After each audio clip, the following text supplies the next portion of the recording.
వలన ఎలా ఉందో అందరికీ తెలుసు. గత 5 ఏళ్లలో పారిశ్రామికంగా అభివృద్ధి చేయకపోగా ఉన్న పరిశ్రమలను వెళ్ళగొట్టే రకంగా వ్యవహరించారనేది గత ఎన్నికల్లో వచ్చిన తీర్పును బట్టి కూడా అర్థం చేసుకోవచ్చు.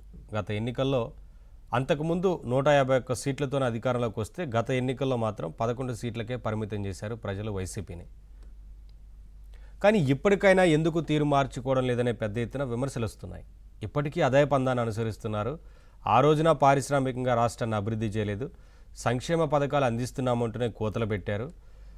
అందుకనే కదా ప్రజలు ఆ తీర్పునిచ్చారు. అది అర్థం చేసుకోవాలి, సమీక్ష చేసుకోవాలి. కానీ మళ్ళీ అదే పందాన్ని అనుసరిస్తున్నారు, వైఖరి మారడం లేదు అనే ఒక విమర్శ అయితే ఉంది. ఎందుకంటే ఇటీవల కాలంలో రాష్ట్ర ప్రభుత్వం ప్రస్తుత ప్రభుత్వం తీసుకుంటున్న నిర్ణయాలకు సంబంధించి ఏ మంచి నిర్ణయం తీసుకున్నా, ఏ నిర్ణయం తీసుకున్నా కావాలనే అదే పనిగా పెట్టుకొని విమర్శలు చేస్తూ కావాలనే ప్రభుత్వానికి సంబంధించి మాట్లాడుతూ ఉన్నారనేది కనిపిస్తూ ఉంది. సరే ఎక్కడ ప్రతిపక్షం ఉన్నా ఎవరున్నా సరే ఏదో ఒక మంచి పని చేసినప్పుడు ప్రభుత్వాన్ని కొంత అభినందిస్తూ ఉంటారు, ఏదైనా విమర్శలు ఉంటే చేస్తారు, సలహాలు సూచనలు ఇస్తారు. కానీ అలా కాకుండా ఏ పని చేసినా విమర్శించడమే పనిగా పెట్టుకున్నారు అనేది కనిపిస్తూ ఉంది. అలాగే అసెంబ్లీకి వచ్చి మాట్లాడాల్సిన విషయాలను మాత్రం ప్రెస్ మీట్లో మాట్లాడుతున్నారు. అసెంబ్లీకి వచ్చి చర్చిస్తే కదా సమస్యలకు సంబంధించి పరిష్కారం దొరుకుతుంది, ఏమేం జరిగింది, తప్పులేమున్నాయి, సలహాలు ఇవ్వాలనుకుంటే ఇవ్వచ్చు, సూచనలు చేయొచ్చు. అలా కాకుండా బయట నుంచి ప్రతి అంశం గురించి మాట్లాడుతున్నారనే విమర్శ కూడా ఉంది. ఇక ప్రైవేట్ మెడికల్ కాలేజీలను ప్రైవేట్ పరం చేస్తున్నారంటూ పెద్ద ఎత్తున మాట్లాడుతూ వస్తుంది వైసీపీ. ఎన్నిసార్లు దాని గురించి వివరించినప్పటికీ, చాలా స్పష్టంగా పీపీపీ విధానం అని చెప్పినప్పటికీ కావాలనే ప్రభుత్వం మీద బురద జల్లే ప్రయత్నం చేస్తూ ఉంది వైసీపీ. కావాలనే తప్పుదారి పట్టించాలని చూస్తున్నారు. పీపీపీ మోడల్ అనగానే ప్రైవేట్ పరం చేస్తున్నారంటూ చెప్తున్నారు. పీపీపీ మోడల్ అంటే ఇవి అన్నీ కూడా ప్రభుత్వ ఆధీనంలోనే ఉంటాయి. మెడికల్ కాలేజీలను నిర్మిస్తారు, నాణ్యమైన విద్యను అందిస్తారు, వైద్య సేవలు అందుతాయి, రకరకాల ప్రయోజనాలు ఉన్నాయి. గతంలో కూడా ఎన్నో కేవలం మెడికల్ కాలేజీలే కాదు, గతంలో ఎన్నో ప్రభుత్వాలు ఈ పీపీపీ మోడల్కి సంబంధించి తీసుకొచ్చిన సందర్భాలు ఉన్నాయి. తద్వారా అభివృద్ధి వేగంగా జరిగేందుకు అవకాశం ఉంటుంది.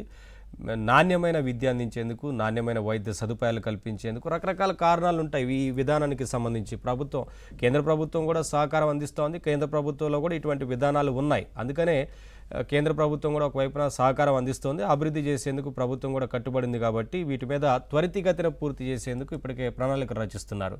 వీటి మీద కూడా విమర్శలు చేస్తూ ఉంది వైసీపీ, అలాగే వారి అధినేత. అందుకనే ముఖ్యమంత్రి చాలా స్పష్టంగా నిన్న మాట్లాడారు. ఈ విధానాలని గతంలో కూడా రాష్ట్రాన్ని ఇదే రకంగా వ్యవహరించి అంధకారంలోకి నెట్టారు. మళ్ళీ అభివృద్ధి చేస్తామంటే అడ్డుపడే ప్రయత్నం చేస్తూ ఉంది వైసీపీ. ప్రజలే తగిన బుద్ధి చెబుతారు వైసీపీకి అని ముఖ్యమంత్రి చాలా అంశాలకు సంబంధించి మాట్లాడారు. వీటి మీద వాటి డిబేట్లో చర్చిద్దాం. అందుకన్నా ముందు ఒకసారి ముఖ్యమంత్రి ఏమన్నారో చూసి డిబేట్లోకి వెళ్దాం. మెరుగైన సేవలు అందించాలంటే, సంపద సృష్టించాలంటే, ఉద్యోగాలు కల్పించాలంటే పీపీపీ మోడలే కరెక్ట్ అని ఇంతవరకు మనం 30 ఏళ్లుగా చూసాం.